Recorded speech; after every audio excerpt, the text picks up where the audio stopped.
মানুষ বাইরে অভিনয় করে, মানুষ সমাজের মানুষের সাথে বাইরে একটা অভিনয় করে।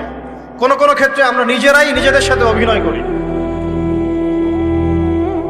কথা সাহিত্যিক হুমায়ুন আহমেদের নাম শুনেছিলেন? শুনেছেন? ইন্তেকাল করেছেন। তিনি তার বইয়ের মধ্যে লিখেছিলেন যে এই পুরো দুনিয়াটা হচ্ছে অভিনয়ের মঞ্চ।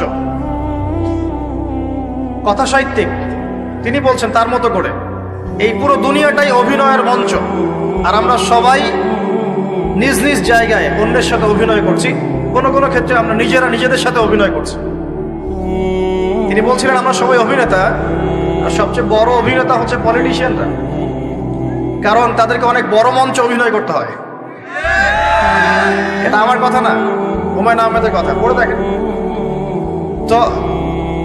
আল্লাহ পাক পাঠিয়েছেন তার ইবাদত করতে, আর এই বস্তুবাদী জগৎ আমাদেরকে ভুলিয়ে দিল কিভাবে?